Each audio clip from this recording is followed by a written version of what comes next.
Assalamualaikum warahmatullahi wabarakatuh. Alhamdulillah, assalatu wassalamu ala rasulillah sallallahu alaihi wasallam wa ala alihi wa ashabihi wa mawalah, la hawla wa la quwata illa billah, amma ba'd. Sahabat kurma yang dirahmati Allah, alhamdulillah pada kesempatan kali ini dalam bulan puasa Ramadan kali ini kita dapat dipertemukan kembali dalam acara kurma kuliah Ramadan Pondok Pesantren Fadlun Minallah. Di dunia ini banyaklah hal yang mungkin kurang sempurna di mata orang ataupun di mata Allah ketika tidak dihiasi perkara yang lainnya. Semisal saja ada sebuah motor yang tidak dilengkapi atau tidak dihiasi dengan lampu, maka akan terlihat kurang sempurna. Karena apa? Karena ketika digunakan untuk berjalan atau berkendara, maka tidak akan terlihat di depannya itu apakah berlubang ataupun jalannya lurus-lurus saja. Dalam kitab Nashaihul Ibad bab ke-8, makalah ke-8 dikutip perkataan Abu Bakar As-Siddiq yang berbunyi thamaniyatu asya'a zinatul li thamaniyata asya'a. Ada 8 perkara yang menjadi penghias 8 perkara yang lainnya. Yang pertama, al-affafu zinatul faqri. Al-affafu di sini maksudnya mencegah diri dari meminta-minta, merupakan penghias bagi orang fakir. Orang fakir yaitu orang yang tidak mempunyai harta dan juga tidak mempunyai pekerjaan. Ketika orang fakir itu menghiasi dirinya dengan tidak meminta-minta kepada orang yang lain, maka dia akan terlihat sempurna, akan terlihat baik daripada orang fakir yang lainnya. Kemudian yang kedua, wasyukru zinatun ni'mati. Syukur merupakan penghias bagi kenikmatan. Allah Ta'ala telah memberikan kita banyak sekali nikmat di dunia ini.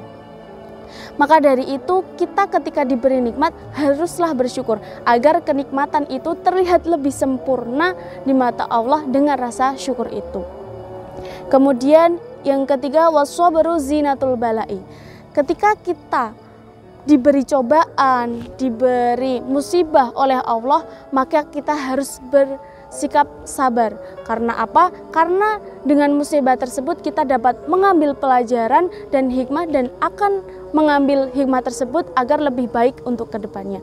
Maka dari itu ketika kita menerima musibah dan menghadapi dengan kesabaran, itu akan membuat musibah itu terlihat lebih sempurna, akan terlihat lebih ringan untuk dihadapi. Kemudian yang selanjutnya, wattawadu'u zinatul hasabi. Tawadhu, rendah diri, andap asor, itu akan menjadi penghias bagi keturunan. Keturunan di sini baik atas kita ataupun bawah kita. Misalnya saja di sekolah nih, ada murid yang bandel, pasti gurunya bertanya, ini tuh anaknya siapa sih? Pasti kayak gitu. Enggak tanya, mungkin gurunya enggak tanya seperti ini, dia itu siapa? Bukan seperti itu. Akan tetapi pasti akan yang ditanya itu orang tuanya ataupun kakek neneknya atau kerabat-kerabat dekatnya. Maka dari itu kita sebagai orang muslim harus menjaga ketawaduan kita, karena itu akan menjaga marwah keturunan kita. Kemudian yang selanjutnya yaitu wal hilmu zinatul ilmi.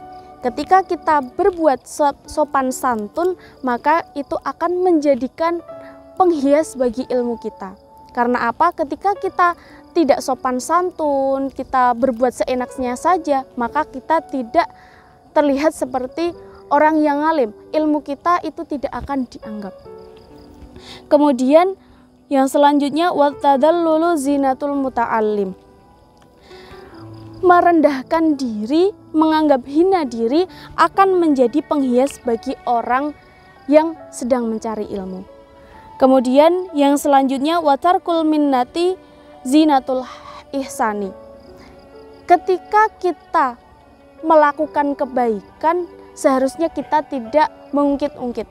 Nah, yang poin ini itu meninggalkan mengungkit-ungkit perkara yang telah kita lakukan. Seumpama kita itu telah melakukan kebaikan, ya sudah, kita lakukan dengan ikhlas lillahi ta'ala. Tidak usah mengungkit-ungkit apa yang telah kita lakukan. Karena ketika kita berbuat ikhlas, itu akan terlihat lebih sempurna. Jika kita hanya diam saja, ya sudah, biarkan saja. Kayak gitu. Kemudian yang terakhir yaitu wal khusyu'u zinatus sholah, yaitu khusyuk menjadi penghias bagi sholat. Ketika kita sholat di hadapan Allah, berdoa kepada Allah, itu akan terlihat sempurna ketika kita khusyuk. Seperti itu. Mungkin itu saja yang dapat saya sampaikan, kurang lebihnya mohon maaf. Billahi taufiq wal hidayah. Wassalamualaikum warahmatullahi wabarakatuh.